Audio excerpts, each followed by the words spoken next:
Bonjour et bienvenue à tous au rendez-vous d'actualité webinaire de l'IREO. Je suis très heureuse de vous accueillir pour ce 13e rendez-vous consacré aujourd'hui à une thématique tout à fait importante et d'actualité également. Que se passe-t-il lors de la rupture du contrat de travail? Que deviennent mes garanties prévoyance et mes garanties santé? Donc, questions effectivement importantes des questions importantes auxquelles a bien voulu répondre maître Christelle Bach, qui est avec nous et qui est avocate au barreau de Paris. Bonjour Christelle. Bonjour Muriel, bonjour à vous tous. Alors, vous la connaissez, Christelle, c'est également une formatrice à l'IREO qui a déjà eu l'occasion d'intervenir dans le cadre de thématiques autour de la prévoyance. D'ailleurs, nous avons certains de nos stagiaires qui la connaissent et qui sont en ligne avec nous aujourd'hui. Donc, ils lui feront un petit coucou, je pense, à titre personnel. Avant de laisser la parole à Christelle, je vous rappelle que vous avez un chat à votre disposition qui vous permet juste éventuellement de signaler si vous avez des petits soucis dans la réception ou dans la diffusion de ce webinaire, en vous rappelant qu'effectivement, pour une expérience optimale, nous vous conseillons comme navigateur Chrome ou Firefox. Donc, si vous avez des soucis, changez de navigateur. Vous pouvez également réactualiser la page si vous avez un souci de son. Et vous avez également un onglet questions à votre disposition pour poser toutes les questions auxquelles n'aurait pas répondu Maître Bach pendant son intervention. Et nous lui poserons ces questions en fin d'intervention. Si le temps le permet, nous nous réservons une plage d'à peu près 10 à 15 minutes. Voilà, je vous retrouve tout de suite sur le forum des questions et sur le chat et je passe la parole immédiatement à Christelle. À tout de suite. Avec plaisir. Donc bonjour à tous et puis un bonjour particulier aussi aux personnes que j'avais déjà vues et puis aux autres, même si je ne vous vois pas, le cœur y est. Donc comme l'a dit tout à l'heure Muriel, je vais intervenir sur la fin des contrats de travail eu égard au sort des garanties prévoyance santé en attirant votre attention par rapport au contexte de crise sanitaire que nous avons rencontré, que nous rencontrons aussi, car effectivement, ça a eu quelques impacts. Donc, je vais Alors démarrer. Christelle, je t'interromps 2 minutes. A Oui, priori, le son est un peu faible. Est-ce que tu peux peut-être augmenter le son de ton côté? oui, ça y est, je l'ai fait. Voilà. Merci Ah, Christelle. merci. Alors, j'espère que vous m'entendez un petit peu mieux en mettant le micro voilà, devant, ça devrait être mieux se passer. Alors, tout d'abord, je vais vous faire une petite piqûre de rappel sur les différentes fins de contrat de travail et vous allez comprendre après pourquoi je fais cette petite piqûre de rappel. Alors, et je vais donc sous l'angle aussi de la crise sanitaire. Donc, tout d'abord, quelles sont voilà, les différentes ruptures de contrat de travail? Vous avez la rupture durant la période d'essai. Vous avez la démission, qui est à l'initiative du salarié. Vous avez également les licenciements. Donc, dans les licenciements, nous avons les licenciements pour motif personnel et pour motif économique. Vous avez également la rupture conventionnelle et la fin du contrat de durée déterminée. Donc, là, j'attire juste votre attention sur le fait que la rupture de période d'essai est complètement libre, mais vous savez qu'avec la crise sanitaire que nous avons rencontrée, surtout le confinement, il y a eu un nombre de ruptures de période d'essai qui s'est multiplié. Entre autres, les entreprises souvent ont mis fin au contrat de travail des salariés pendant la rupture du contrat de travail par rapport au confinement qui a été imposé. Donc, certes, je le rappelle, l'employeur n'est pas tenu de justifier les raisons pour lesquelles il décide de mettre fin à la période d'essai du salarié. Cependant, il faut quand même être vigilant, c'est-à-dire que le salarié pourrait démontrer que la rupture de la période d'essai n'était pas due à un manque de compétences, mais bien due au confinement et donc, il faut être quand même vigilant. Vous allez comprendre après pourquoi je vous ai parlé de ça. Vous avez les démissions qui sont à l'initiative du salarié. Donc là, on est vraiment dans le cas spécifique voilà, d'un salarié qui choisit de quitter son entreprise. Il faut savoir que en temps normal, la démission n'ouvre pas droit aux allocations chômage. Toutefois, il y a des cas de motifs légitimes et qui peuvent prévoir une indemnisation par l'assurance chômage. Donc, le motif légitime le plus connu de tous, c'est le cas d'un salarié qui choisit de démissionner de son entreprise pour suivre son conjoint qui a changé de région. Bon, dans ces cas-là, effectivement, ces personnes vont être indemnisées par Pôle emploi. Avec la crise sanitaire que nous avons rencontrée, il y a eu beaucoup de salariés qui avaient démissionné avant la période de confinement en vue d'intégrer une nouvelle structure. Et du fait du confinement, ces nouvelles structures n'ont pas donné suite à cette nouvelle embauche. Donc, un décret du 14 avril 2020 est venu prévoir que pour ces cas spécifiques de salariés démissionnaires, dès lors qu'ils prouvent qu'ils avaient démissionné pour être embauchés dans une nouvelle entreprise et que cette embauche n'a pas pu se faire eu égard à la crise sanitaire, ces salariés-là peuvent exceptionnellement être couverts par l'assurance chômage. Les autres motifs, comme je l'ai dit tout à l'heure, n'ouvrent pas droit au chômage. Vous avez dans les autres cas de fin de contrat les licenciements pour motif personnel. Donc là, vous avez 3 catégories, c'est-à-dire le licenciement dans le cadre du pouvoir disciplinaire de l'employeur. Donc c'est pour cause de faute grave, faute lourde, l'employeur met fin au contrat de travail du salarié. Vous avez les cas d'inaptitude médicalement constatée par le médecin du travail. Et vous avez enfin l'insuffisance professionnelle d'un salarié. Exemple classique, un salarié qui ne remplit pas ses objectifs.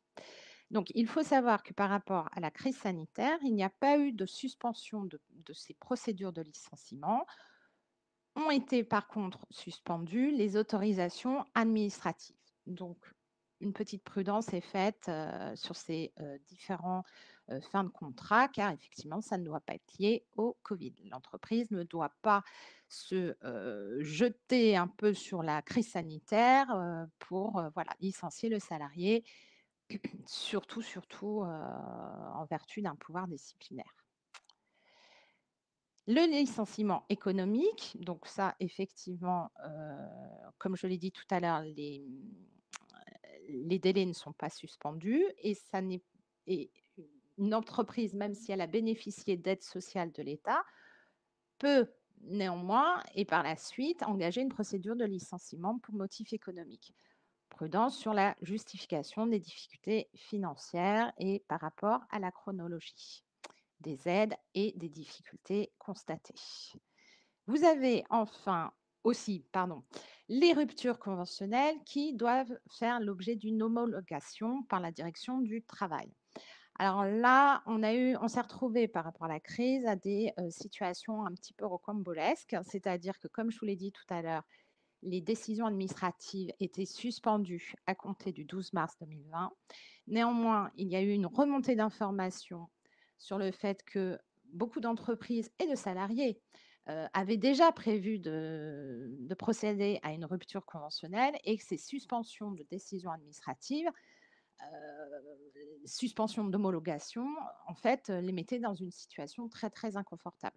Donc, un décret est venu préciser que les suspensions de décisions administratives à compter du 26 avril 2020 ne concernaient plus les ruptures conventionnelles.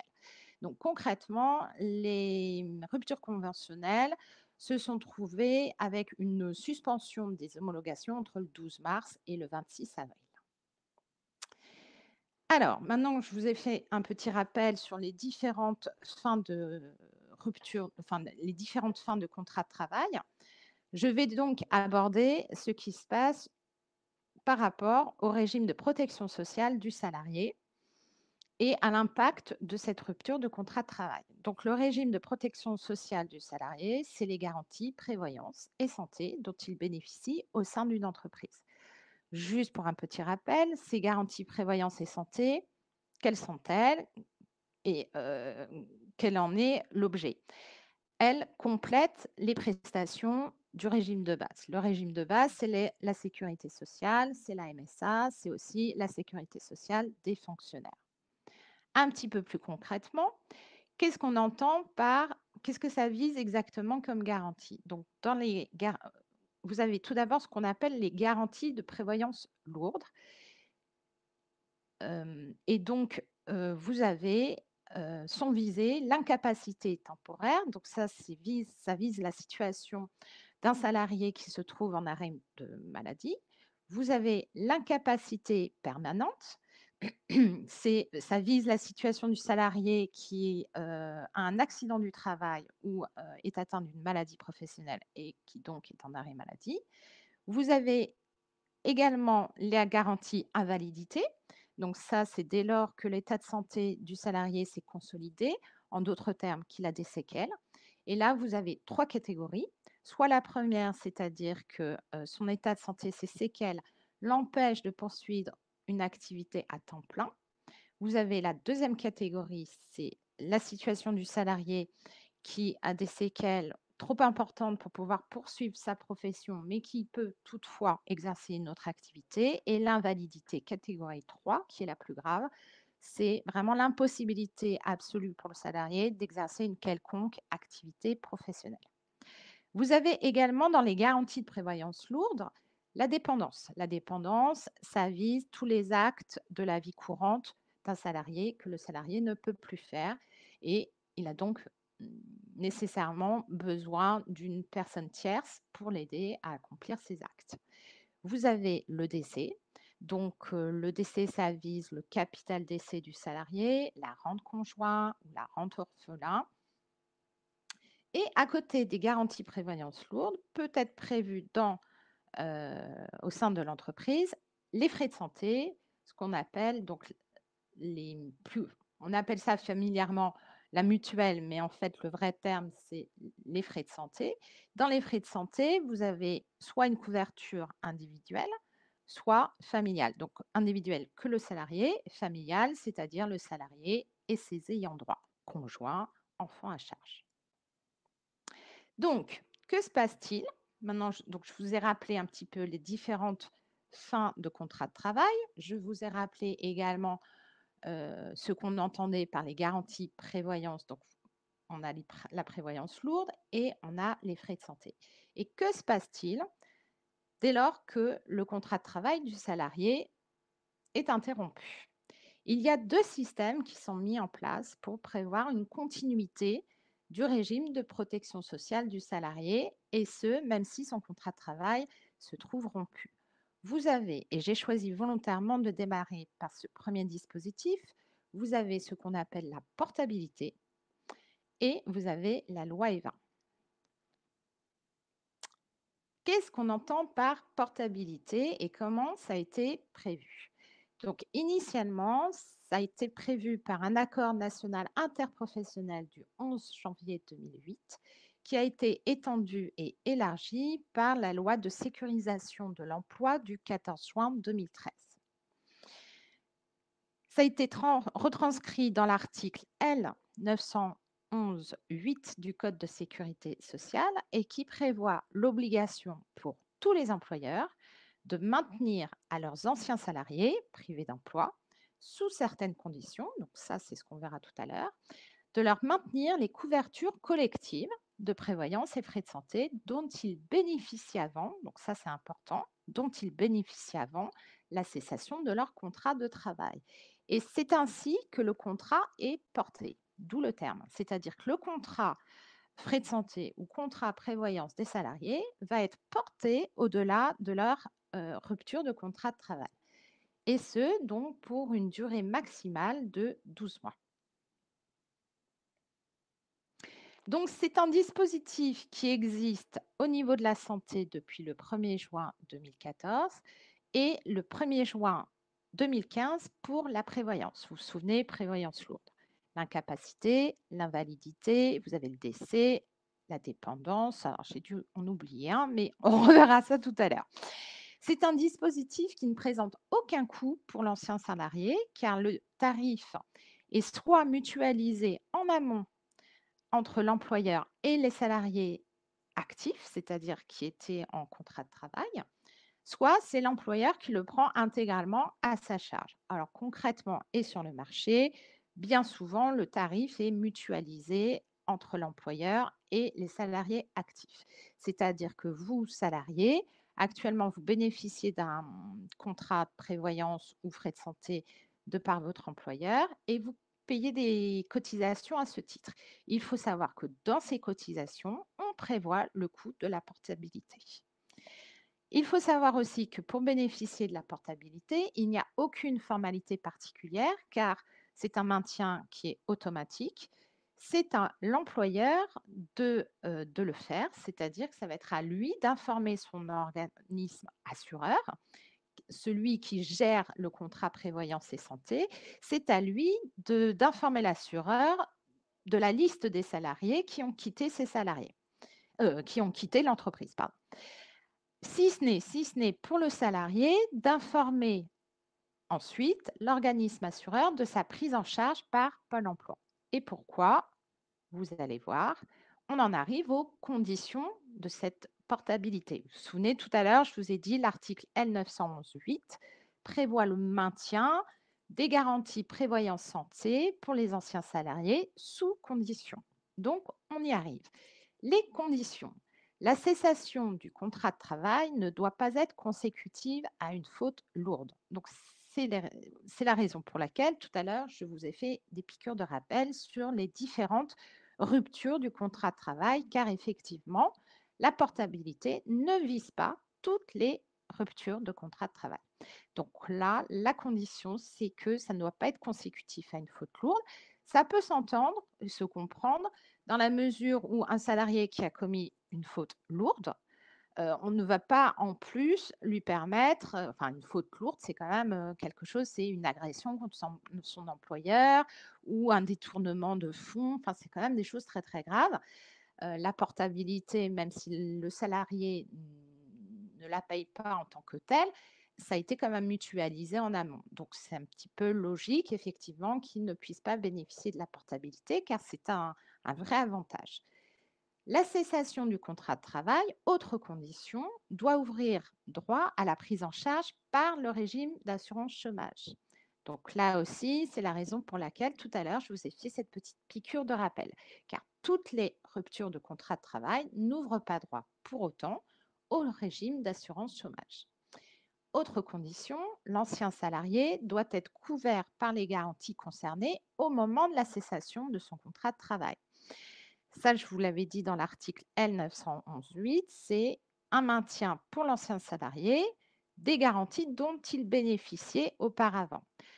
Qu'est-ce que ça vise exactement? Ça vise surtout les conditions d'ancienneté qui peuvent être prévues afin de bénéficier des frais de santé ou d'un arrêt maladie complémentaire, par exemple. C'est-à-dire que ces régimes souvent prévoient des conditions d'ancienneté pour quelque part ne pas forcément couvrir tous les salariés qui se trouvent en période d'essai parce qu'on ne sait pas si ces salariés-là vont rester. Donc, pour la santé, il est possible de prévoir des conditions d'ancienneté de 6 mois au maximum et pour la prévoyance, 12 mois. Donc, c'est logique qu'un salarié, par exemple, de 6 mois d'ancienneté qui se trouve être licencié alors que 6 mois d'ancienneté dans l'entreprise, alors que son régime, par exemple, de prévoyance prévoyait 12 mois, c'est un petit peu logique qu'il ne bénéficie pas de la portabilité après la rupture de son contrat de travail, vu qu'il n'en bénéficiait pas en amont. Autre condition, le salarié ne doit pas avoir renoncé à la portabilité, car effectivement, c'est un avantage pour le salarié. Après, effectivement, ça n'est pas une obligation. C'est quelque chose qui est prévu vraiment dans les intérêts du salarié. Donc, le salarié peut très bien refuser. Concrètement, ça n'arrive jamais. Donc, je répète, les conditions de la portabilité, c'est que la cessation du contrat de travail ne doit pas être consécutive à une faute lourde. La cessation de contrat de travail doit ouvrir droit à une prise en charge au titre de Pôle emploi. Et l'ancien salarié doit avoir été couvert par ses garanties prévoyance et santé avant la rupture de son contrat de travail. Et enfin, le salarié ne doit pas y renoncer expressément. Donc là, je vous ai retracé un petit peu ces différents cas de figure par rapport à la portabilité qui est possible au vu de la nature de la fin du contrat de travail. Donc là, c'est pour reprendre. La portabilité est donc possible. Alors là, on est vraiment au niveau de la nature, hein, de la fin du contrat de travail. Pour des cas de licenciement pour motif personnel, vous vous souvenez tout à l'heure, je vous avais présenté, vous avez dans le licenciement pour motif personnel, vous avez l'inaptitude dans le cadre du pouvoir disciplinaire et l'insuffisance professionnelle. Donc l'inaptitude, aucun souci, c'est un cas de rupture de contrat de travail qui peut permettre la portabilité, bien sûr si les autres conditions sont remplies. L'insuffisance professionnelle également, la faute grave, oui, mais attention, pas la faute lourde. La portabilité est également possible pour les cas de licenciement économique et les démissions légitimes, puisque vous vous souvenez, tout à l'heure, je vous ai présenté les deux cas de démission. Vous avez les démissions pour motif légitime et les démissions pour motif, qui ne sont pas dues à des raisons légitimes. Les démissions, seules les démissions pour motif légitime ouvrent droit à l'assurance chômage. Vous avez également les ruptures conventionnelles. Alors attention, homologuées, c'est-à-dire qui ont obtenu l'autorisation de la direction du travail et qui peuvent effectivement prévoir donc la portabilité à l'issue de cette rupture conventionnelle homologuée. Donc, petit nota bene, vous vous souvenez tout à l'heure, je vous ai dit que les décisions administratives étaient suspendues entre le 12 mars et le 26 avril. Donc voilà, il y a juste une petite période où ces ruptures conventionnelles n'ont pas pu être homologuées et n'ont pas pu permettre aux salariés de bénéficier de la portabilité. Bon, concrètement, les choses ont été arrangées par la suite, hein. Également, en fin de contrat à durée déterminée, la portabilité est possible. Alors, quid de la rupture de la période d'essai? Là, c'est un petit peu plus compliqué parce que de toute façon, il n'est pas dit que le salarié en période d'essai ait rempli les conditions d'ancienneté pour bénéficier de son régime frais de santé ou de la prévoyance. Et de toute façon, il n'est même pas dit que le salarié est suffisamment cotisé pour avoir droit à l'allocation chômage par la suite. Donc ça, c'est un peu plus rare, hein, en général, que quand un salarié s'est trouvé avec une rupture de période d'essai, bénéficie de la portabilité. Il faut quand même qu'il puisse remplir toutes les conditions, ce qui n'est pas une évidence. Alors, concrètement, vos garanties santé et prévoyance seront maintenues pendant une durée égale à la période d'indemnisation du chômage, dans la limite de la durée de votre dernier contrat de travail, mais sans être supérieur à 12 mois.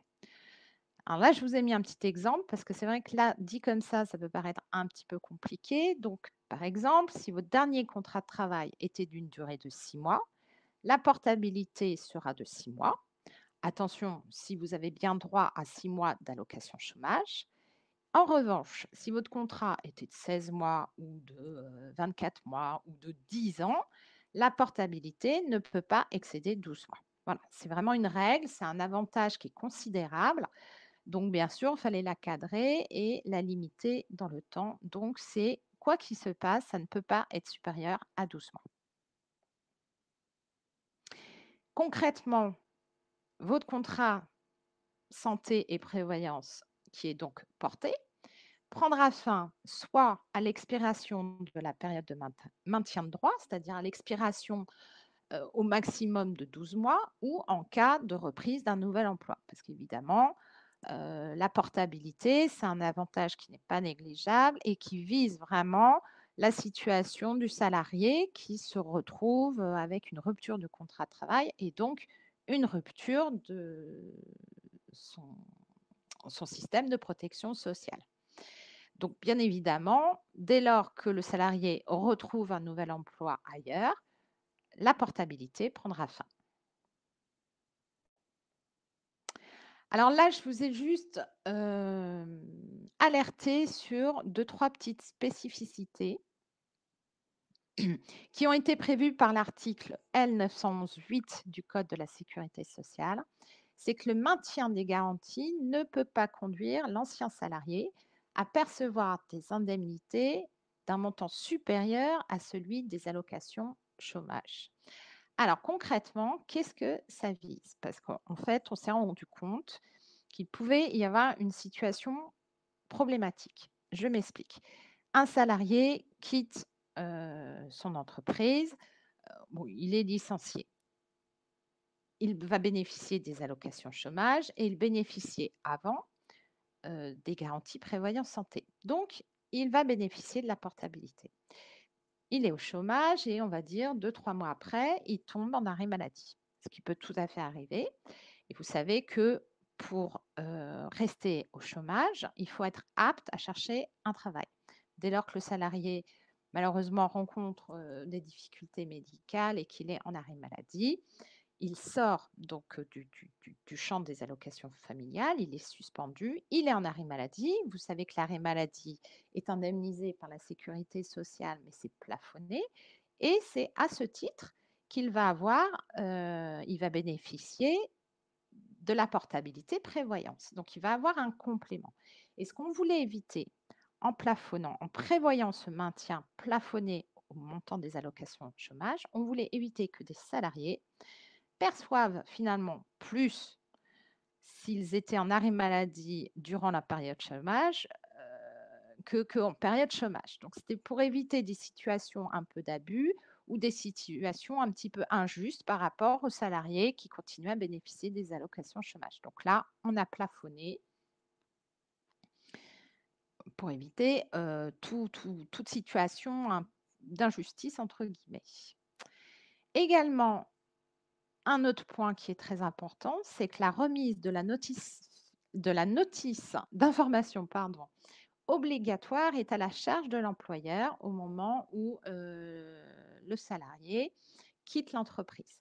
La notice d'information, c'est un document, contractuel, qui a valeur contractuelle et qui vous explique heu, comment fonctionne la portabilité, ce que comprend cette portabilité, c'est-à-dire avec les différentes garanties, c'est-à-dire si vous êtes en arrêt maladie, si vous êtes en invalidité, si malheureusement vous décédez, en cas de dépendance aussi également et c'est une notice qui va détailler un peu tous ces montants de garantie, qui détailler aussi les formalités à faire, si vous êtes, en arrêt maladie, si vous vous retrouvez dans une de ces situations, qui va vous communiquer aussi et également les coordonnées de l'organisme assureur parce que bon, effectivement, un salarié qui quitte l'entreprise, n'aura plus comme interlocuteur son employeur, ce qui est tout à fait logique. Donc, en cas de besoin, il sera mis en relation avec l'organisme assureur et cette notice d'information, doit être remise par l'employeur en même temps que les autres documents de fin de contrat de travail du salarié. Donc, vous savez, dès lors que vous êtes licencié ou même, la rupture conventionnelle, votre employeur doit vous remettre le certificat de travail, le solde de tout compte, le bulletin de paie et donc cette fameuse, heu, notice d'information sur la portabilité. À côté de la portabilité, vous vous souvenez tout à l'heure, je vous ai dit qu'il y avait un autre dispositif, c'est l'article 4 de la loi Evin. Alors la loi Evin date du 31 décembre 1989. C'est une loi très importante en prévoyance et en santé car, c'est elle, voilà qui a vraiment, et pour la première fois, hein, prévu énormément de dispositions pour toutes ces garanties, collectives ou individuelles et qui a vraiment régi toutes les relations entre l'employeur, les salariés, l'employeur, l'organisme assureur. Voilà, donc c'est une loi, qui est, vraiment très importante pour ça et dès 1989, elle avait prévu en son article 4 la possibilité d'un maintien individuel pour la santé, uniquement pour la santé, hein, attention. Pour qui ce maintien individuel? Pour les anciens salariés chômeurs indemnisés, pour les retraités ou pour les personnes qui bénéficient d'une pension d'invalidité et les ayants droit du salarié décédé. Cet article 4 de la loi E20 est pour une durée illimitée. Donc, dès lors que le salarié se retrouve, alors attendez, je reviens, dans l'un de ces cas, c'est-à-dire rupture de contrat de travail, mais indemnisé par le Pôle emploi, par exemple, il peut demander le maintien à titre individuel de sa santé. Et là, je reviens pour une durée illimitée, sauf 1 an pour les ayants droit du salarié décédé. Il doit en faire la demande dans les 6 mois qui suivent la rupture de son contrat de travail. Donc, c'est un maintien là qui est facultatif. Et le financement est à la charge intégrale du salarié. Vous voyez la petite nuance par rapport à la portabilité où il n'y avait pas de coût. Là, le maintien de santé mis en place par l'article 4 de la loi E20 prévoit que ce que le salarié payait avant au niveau, par exemple, de sa santé, il payait, alors souvent c'est des cotisations forfaitaires, mais bon, je donne par exemple, il payait 50 euros, puis l'employeur en payait 50 aussi. Attention, avec ce maintien à titre individuel, le salarié va payer 100 euros. C'est-à-dire qu'il va payer et sa part et la part de l'employeur, ce qui est normal vu qu'il a quitté l'entreprise.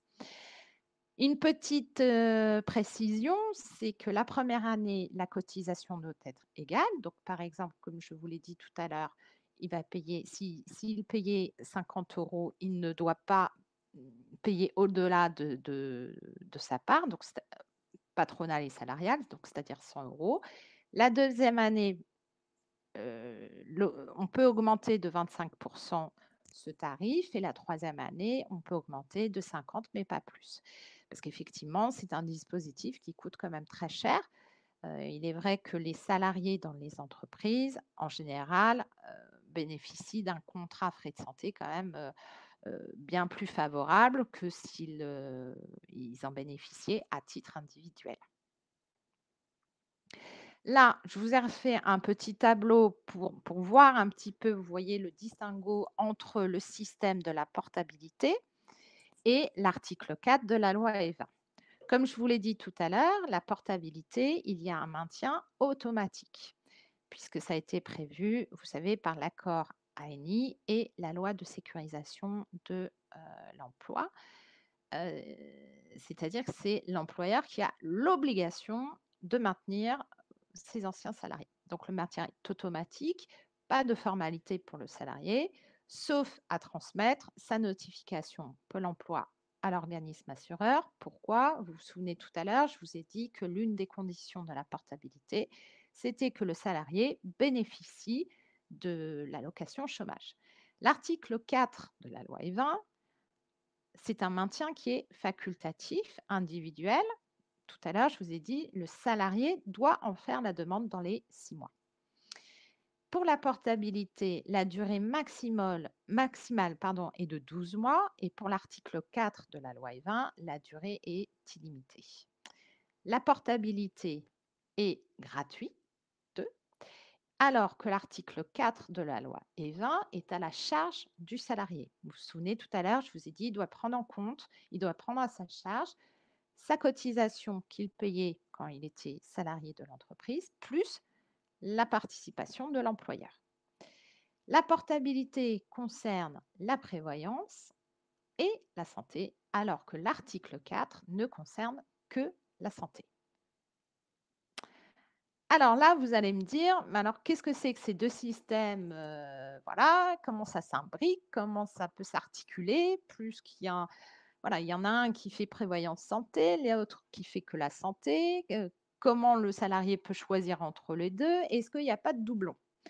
Voilà, ça c'est un petit peu la question qu'on peut se poser, mais comme quoi les choses sont bien faites, car ça a été prévu, cette situation a été prévue par la loi du 11 juin 2013 et qui est venue préciser que le salarié peut demander le bénéfice de l'article 4 de la loi E20, soit dans les 6 mois de sa rupture de contrat de travail, ça c'est la règle normale, soit dans les 6 mois qui suivent la fin de la portabilité. Et voilà, donc c'est là qu'on évite ces doublons.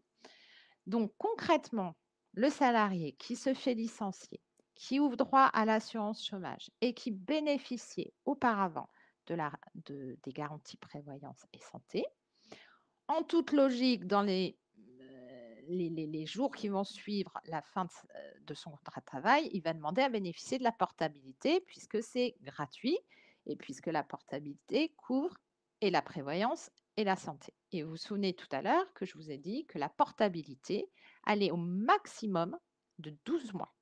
Donc, à l'issue des 12 mois, c'est là que la loi du 11 juin 2013 a prévu que dans les 6 mois qui suivent la fin de la portabilité, le salarié peut demander le maintien de sa couverture frais de santé à l'employeur. Bien sûr, en payant intégralement les cotisations. Donc, vous voyez, c'est plutôt bien fait, c'est-à-dire que on fait vraiment en sorte que les salariés ne subissent pas de rupture dans leur garantie, prévoyance et santé. Donc, 12 mois au maximum avec la portabilité. Et ensuite, le salarié peut demander à bénéficier du maintien uniquement de la santé au titre de l'article 4 de la loi Evin.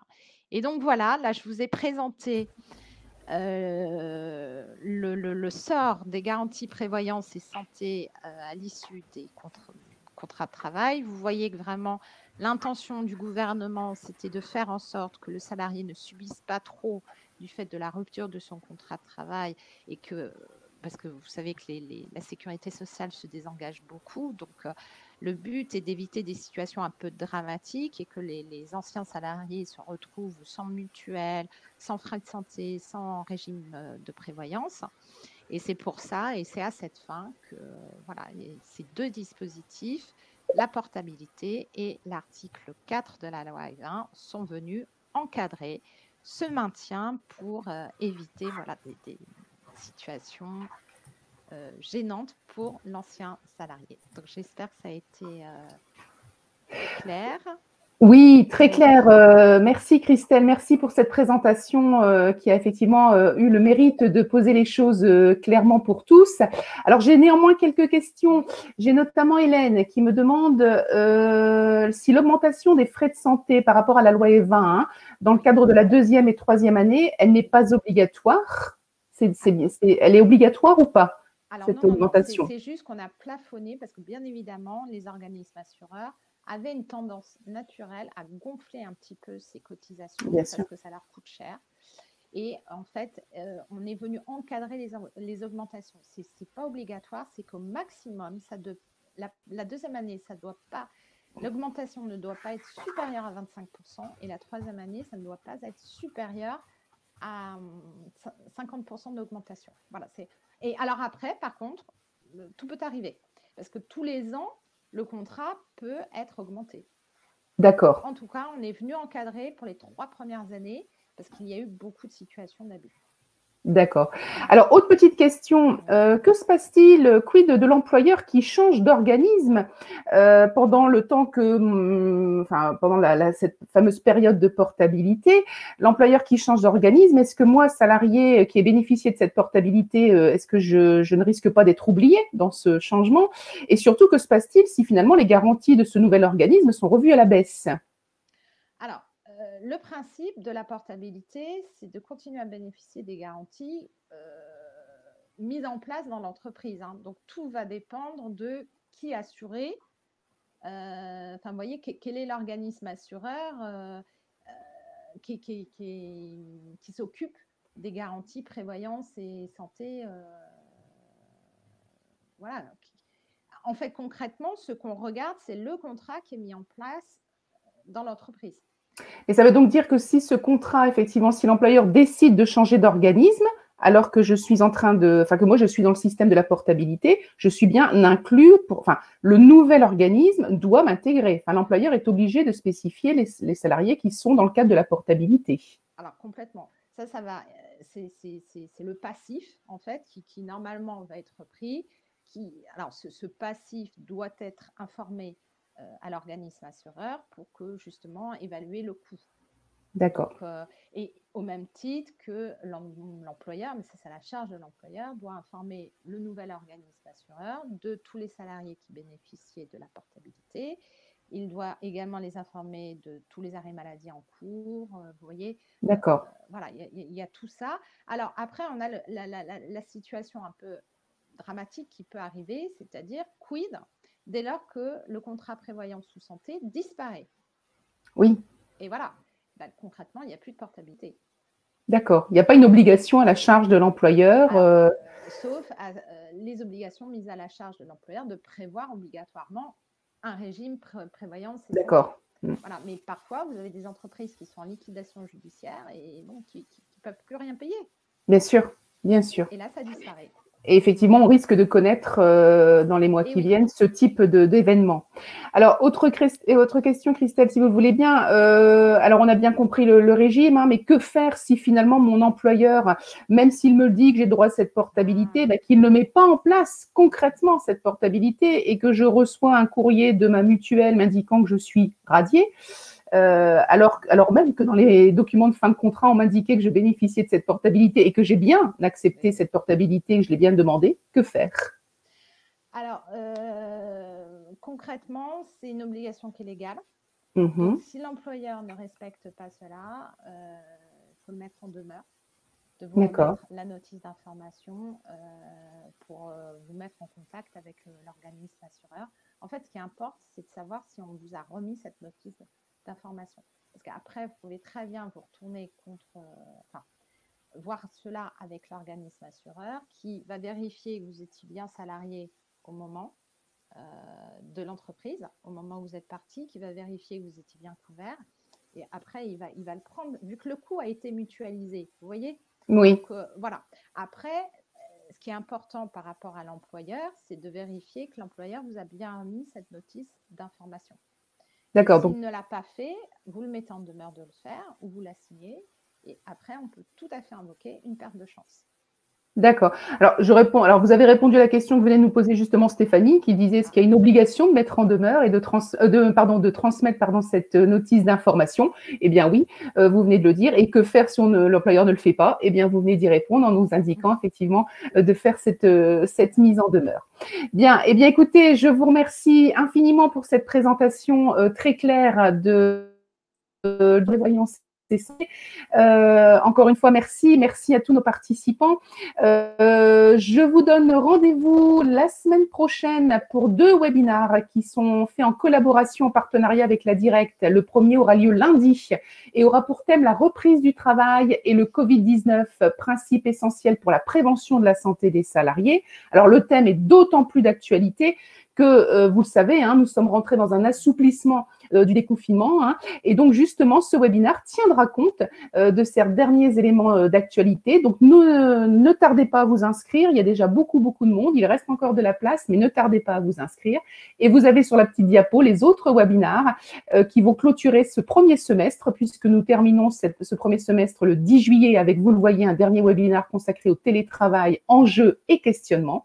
Donc, je vous dis à très bientôt. Je vous remercie tous et toutes de votre participation. Je vous souhaite un très bon week-end. Merci, Maître Christelle Barre, pour cette formidable présentation. Et je vous dis à très bientôt et en tout cas à lundi. Merci. Au revoir. Au revoir.